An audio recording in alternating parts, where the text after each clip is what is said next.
శ్రీచక్రపురమందు స్థిరమైన శ్రీలలిత పసిడి పాదాలకిదే నీరాజనం.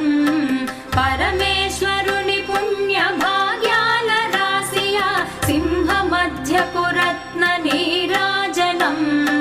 బంగారు తల్లికిదే నీరాజనం.